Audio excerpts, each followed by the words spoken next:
Good morning. You're watching Visionary Aging, and we are going to talk about cannabis and seniors and the benefits and the use of CBD and maybe THC and how that actually helps with anxiety, depression, the nervousness, obviously anxiousness, and pain for our older population. We're going to have Sue Feldmuth on. She is our clinical supervisor here at About Senior Solutions. I am Mary Winters. I'm a gerontologist and the owner of About Senior Solutions. We put this show together for you because we want you to have resources and connections and insight about how to plan for your future. And we want it to be the best future you want it to be. We want it to be what you want it to be, not what somebody else is going to make it because you wind up somewhere. So take a few minutes with us today and enjoy our program. We're going to have a great show. And next, I'm going to have Steve McCullough on, who has a caregiver question for us. So let's go ahead and bring Steve in.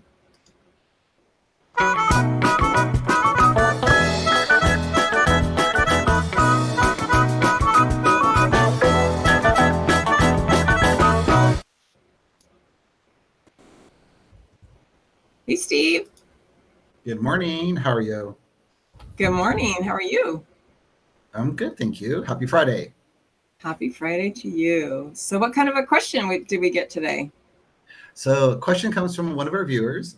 Their mom lives out of state, and she had a pet. She had a dog. She terribly misses. She's been in a hospital mending with a broken hip, and is headed to a skill facility after that. And they want to know how they could get the pet to the mom. Can they get the pet to the mom? That is a great question. And our pets can be so healing for us, or animals in general. So first, I don't know if the skill facility might have someone therapeutically that brings their animals in, but oftentimes it's fine for a smaller dog to come in and be with its owner for a bit. So I think it would be a great idea for that family to reach out to a pet portal. They're companies that will actually take care of your dog. They'll stay at your home. They're usually nice little boutique companies, and you can call your local chambers or the chamber where her mom lives. We have some great organizations in the San Gabriel Valley who provide that over in the LA County area, all over.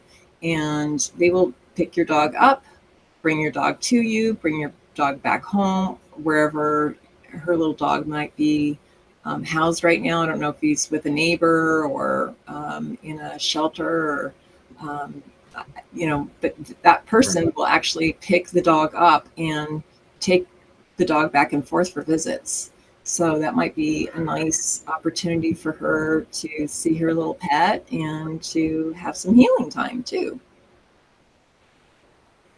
Yeah, I agree. They're very therapeutic. When my mom was in a hospital, one of the nurses came by with a dog. Like, it wasn't a service dog, but similar, and spent maybe half an hour with my mom. But my mom, she really lit up and was a lot more like alert and active, and just really happy to see the dog, and definitely changed her attitude. Yeah, and these pet porters will also, they can come to the house and help manage the care of the pet too when she gets back from the skill facility, if that's the plan. If she's moving into assisted living and she wants to keep her pet, fortunately, it's a smaller dog, but there's often a little fee associated with the care of a pet in assisted living, but look for assisted livings that will accept her pet so that she can bring her dog with her. But there are a lot of assisted livings that will allow a small cat or a dog. And if you're able to manage their care on your own, they'll know if you are or not. They will allow it with an extra fee. And if you're not able to, that's discussed up front, and there's an additional fee for the care of a pet too. But we know that it's so important for so many individuals to have their pets with them. They're really special. The bigger ones are a little harder, but I'm sorry. The bigger animals, the bigger dogs well, I had a cat that was 30 pounds actually when I was a kid. I'm sure that cat could still come with me if it was living and I wanted to move it with me into assisted living. It's still just a cat, but a dog would. I think there are lots of weight requirements for a dog to move into an assisted living with you. Yeah. So we're going to have that makes sense. Yeah, we're going to have Sue Felmuth on today. She's going to talk about the use of cannabis, medicinal cannabis, and I don't know if everybody knows that all the little CBD gummies and THC and so forth, that's actually medicinal cannabis. So we're going to talk about how we can use that with our senior population and how often about Senior Solutions we use cannabis as a fantastic solution to several issues that we've had with our clients in the past. And currently. So we're going to have Sue on, and you have a good sports day today? I do. I'm excited. Nice. Okay. Well, we're looking forward to that too. Melinda won't be on with us today, but we look forward to seeing her next week. And I'm going to go ahead and bring Sue on, and we're going to talk a little bit about cannabis. Sounds good. I'll see you at the end. All right. Thanks. Have a great show. Thank you. Yeah, we're going to bring Sue on. Sue Felmuth is an RN, and let's see, we're going to bring her in, and she's a specialist in the use of medical cannabis. And we have had so many great effects with what you recommend and for our clients. And I know you work in concert with their physicians, and it seems like less and less the physicians are getting kind of freaked out about it because the evidence is out there now. We're seeing the true benefits. So share a little bit about how you kind of even stumbled into it and some of the successes that you see too. Yeah, thanks, Mary. Thanks for having me. And I'm happy to share this information. It's one of my favorite topics to talk about. Cannabis, a lot of times when people hear that, or medical marijuana, they have a certain reaction. And it's maybe you know somebody who has used marijuana, you have an idea about it, but I think there's a lot to this plant that people are still discovering, and a lot of the stigma associated with it is false. So cannabis for seniors, or for anybody really with a health issue, can be really beneficial and a lot more gentle than a lot of the pharmaceutical options out there. Yes. Our bodies are uniquely designed to incorporate cannabis into our systems because we have something called an endocannabinoid system. It's a system of receptors and chemicals that the receptors interact with chemicals our body makes, called endogenous cannabinoids. And these chemicals that our body makes are similar to some of the components in the cannabis plant. Humans have used cannabis in one form or another for thousands and thousands of years. So we've evolved together, which is, I think, one of the reasons why humans tolerate it so well. You can't take a dose of cannabis to the point where you overdose and die like you can with certain medications, and alcohol and opiates. Certainly too much can cause death, but cannabis doesn't work that way. So it's really a much more gentle approach. And it was something that I was on the other side of the spectrum where I am now. I was very against it until I was desperate and needed to use something to help my mother with her chronic pain and try to get her off of the opioids she was on. The opioids were causing constipation. She was agitated. She was still in pain, and she was just miserable and wanted to die. And so when I started researching this, I was shocked by the fact that I didn't know any of this information. I didn't know all of its applications. I'm a registered nurse, and in nursing school, they didn't talk really about anything other Oh, than maybe of course illicit drugs. And, right. And you weren't a druggie. I mean, when I I never you were experimented. doing this, I was like, what? What is she doing? Oh my gosh, she's like gone off the deep edge. And That's what my family thought. but I think just because of your love for your mom and wanting to solve that problem, I think originally you even thought that doctor was a quack, right? Yes. You recommended it. Right. I thought, how could he be suggesting medical marijuana for an 88-year-old woman? Right. And when I really got into, and it was also difficult to find credible information that I believed, but there are some great organizations out there trying to get the word out. And CBD, cannabidiol, is a component of the cannabis plant, or the hemp plant. Hemp is a form of cannabis that is not psychoactive. That doesn't get you high, no matter how much you take. But it has a lot of healing properties. It's very anti-inflammatory.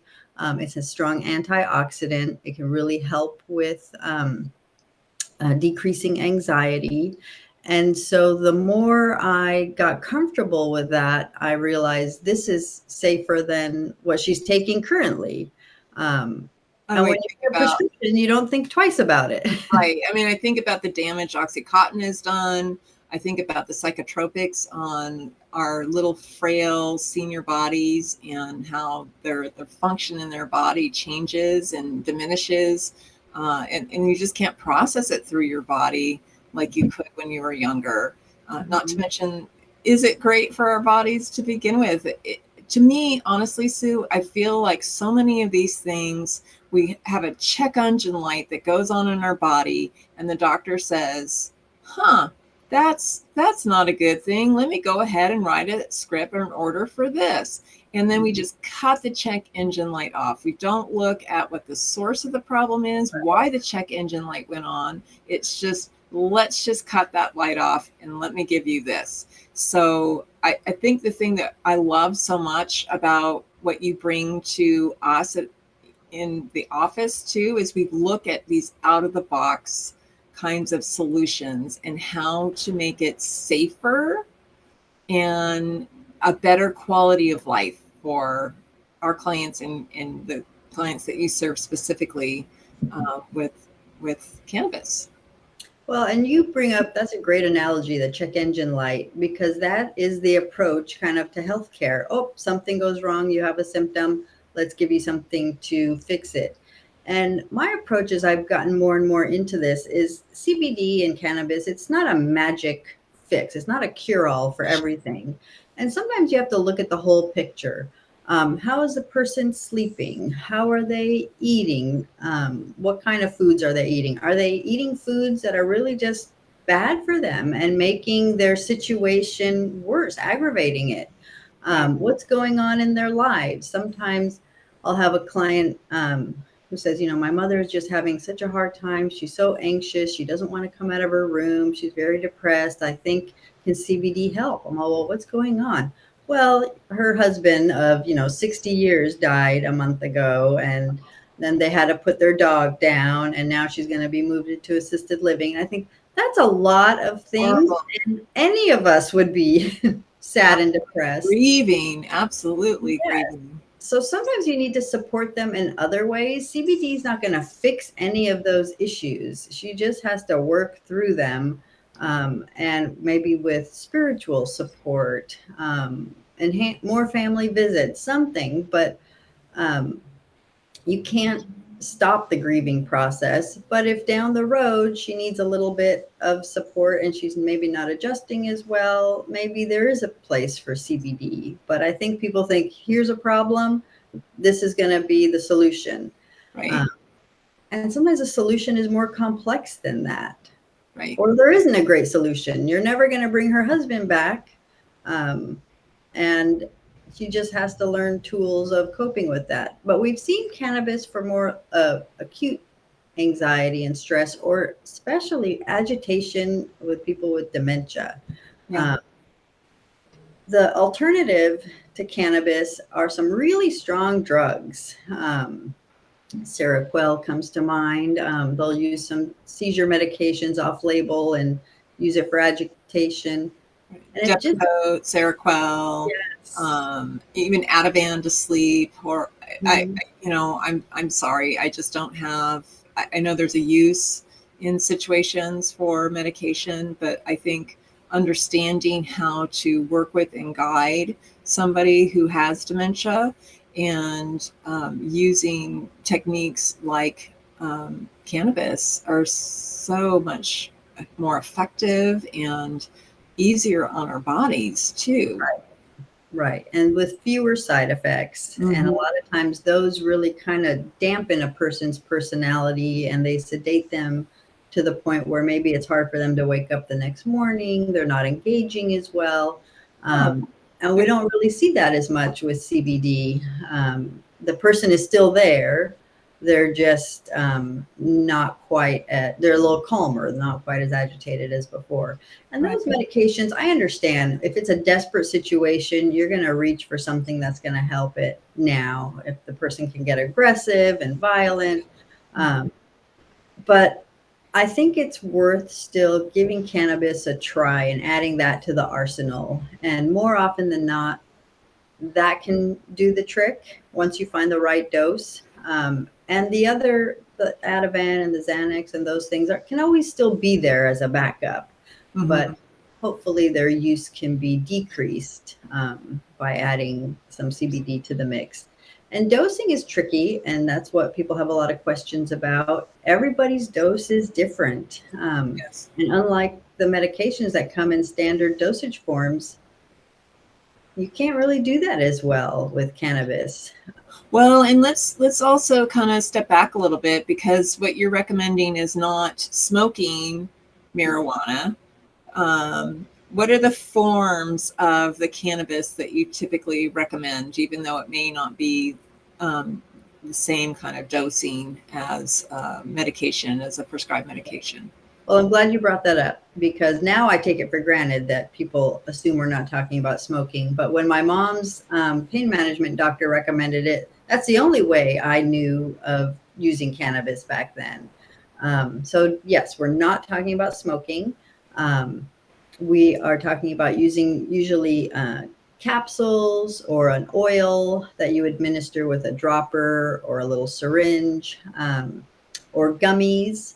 Uh, there are sometimes little mints. They look like little candies, which are okay. I would stay away from anything that's a brownie or a cookie or a baked good that has cannabis baked into it, because you just can't control for the dose. And people get into trouble taking too much too easily with those. So a low dose, and this is the approach for most people, you just start with a really low dose that may not do anything. And that's okay, Yeah. because then you know you didn't take too much. Mm-hmm. Maybe with CBD, you'd start at 10 or 15 milligrams. If anyone wanted to use THC, and that's the part of the plant that causes a person to be high or intoxicated, THC you have to be more careful with. I would start at really no higher than 1 or 2 milligrams Okay. for the first time. And if you combine THC with CBD, it lessens the side effects of THC and the intoxicating effects of THC. But now we have some great products that are CBD only, and they come from hemp, so you don't have to worry about THC or how it's going to affect your driving or decision making. Okay. And it can be really helpful for pain, anxiety, and sleep, which are the top 3 reasons people seek out these products. Oh yeah, no, it's phenomenal. And even with some arthritis or a little ache and pain here, they have CBD in balms too, and you've Oh, yeah. recommended some great ones. Now, all products are not equally created. I think that there's some garbage out there that you probably want to avoid, but when you go through an evaluation with somebody, when you make a recommendation, they're really high quality products, and you really guide them to where the real good um, products are. Right. And that's really important because you might have, a friend gave me this CBD and you don't know anything about it. It's important to look for a product that has been third-party lab tested. And what that means is it's been tested by an outside lab who didn't manufacture it, and it tells you what's in there is really what the label says. So if it says it has 1,000 milligrams of CBD in the bottle, it really has about 1,000 milligrams. I mean, it could be give or take because it's a plant, so it's not going to be precise, but it doesn't have just 200, and it doesn't have other things that you weren't anticipating. Some CBD products that are not lab tested, they have found they contain significant amounts of THC in them. And if you're not expecting that, that can have a real different effect. You also want to know that there's no pesticides, no residual solvents from the extraction process, no molds or yeast because it comes from a living plant.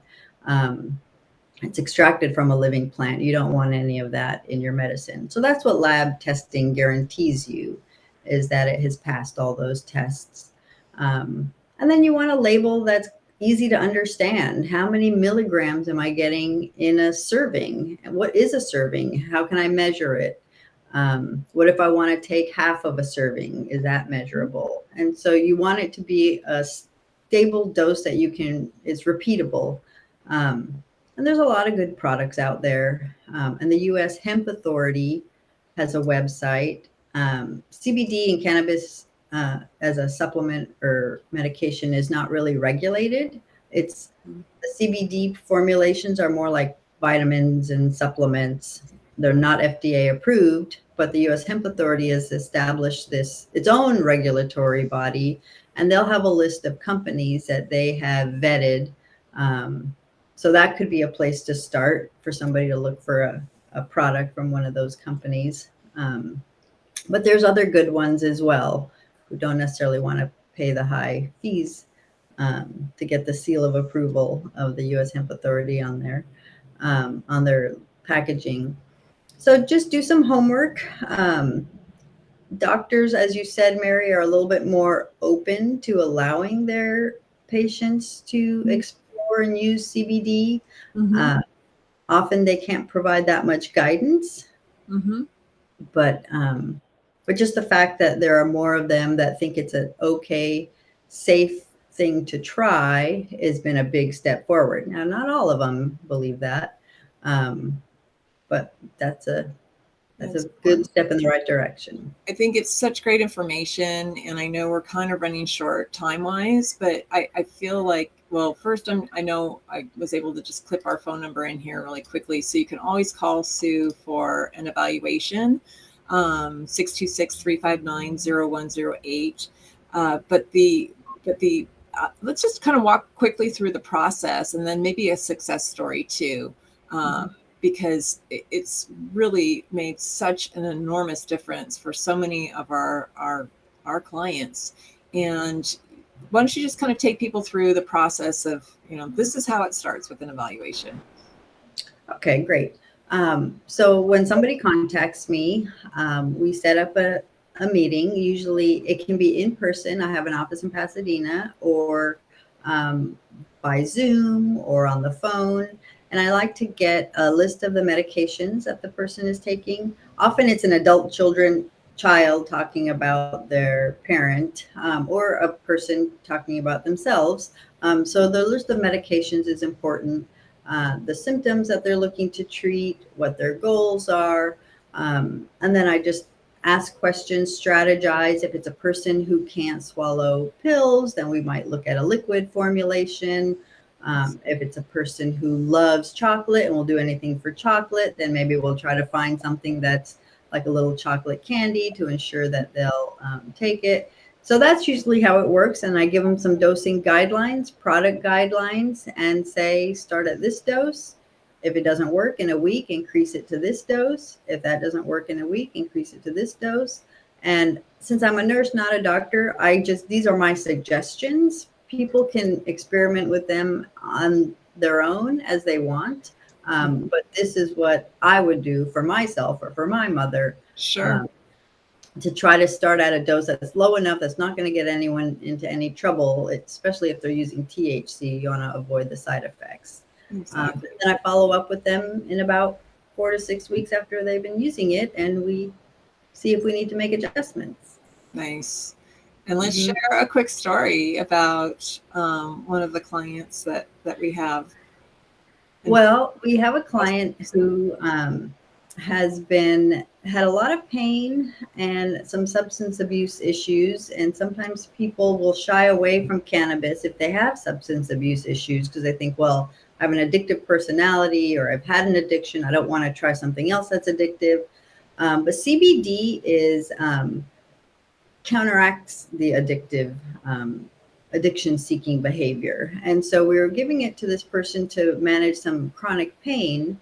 And over time, yes, the pain was getting a little bit better managed and they were getting off of their stronger opioid medications.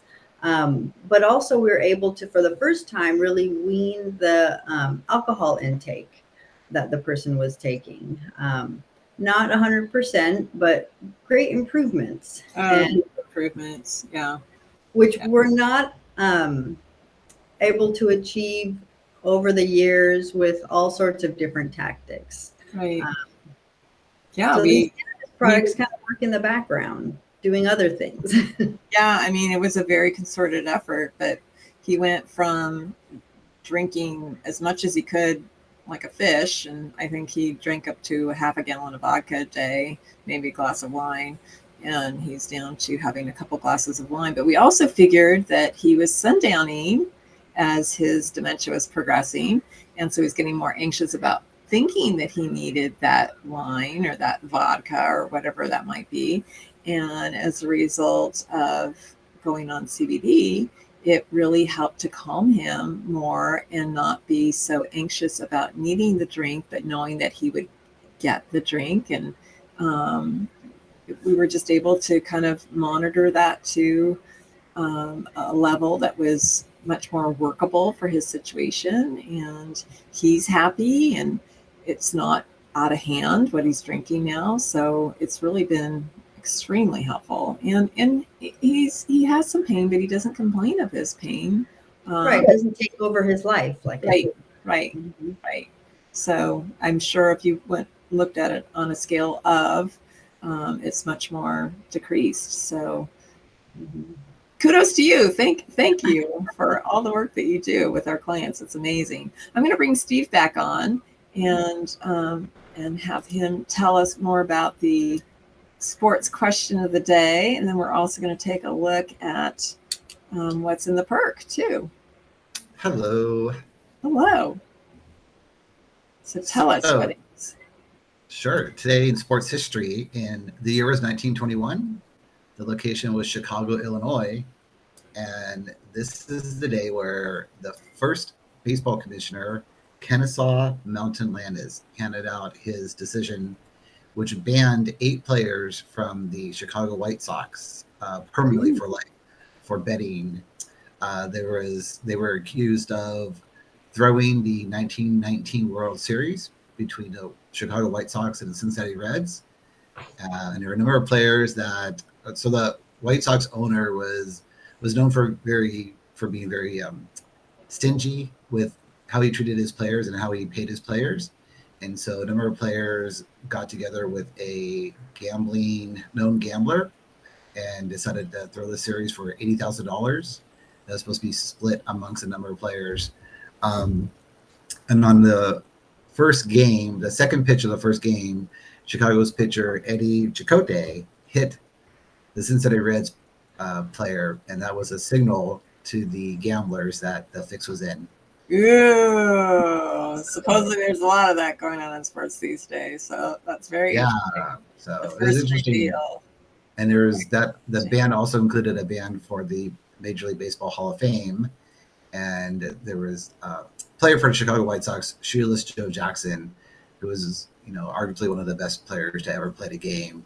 He was implicated in that scam, but it's questionable on whether or not he actually took play or how much he actually participated. But he was banned for life and has never made it into the Hall of Fame, and it's considered in baseball lore one of the greatest tragedies.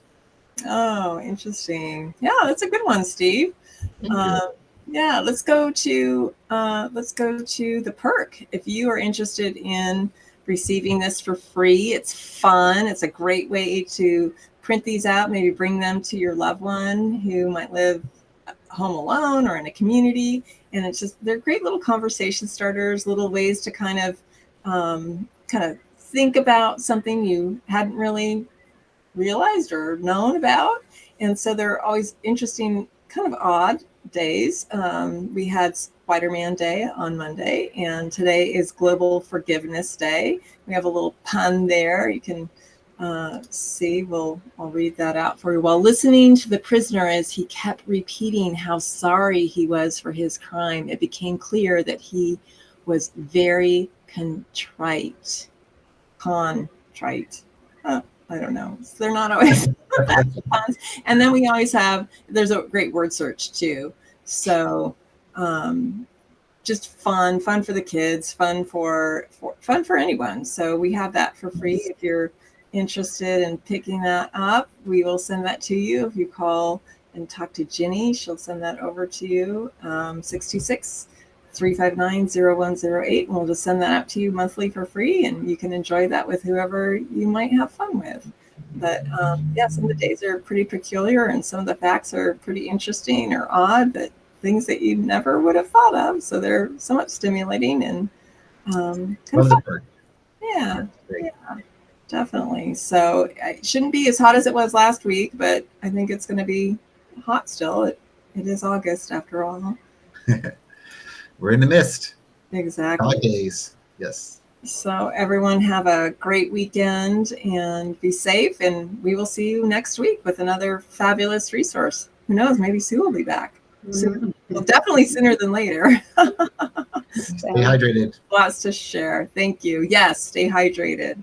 And yeah, just stay safe. So let me see if we can find our extra music here. Oh, here we go. All right, everyone. Thanks so much. Have a great weekend. Bye.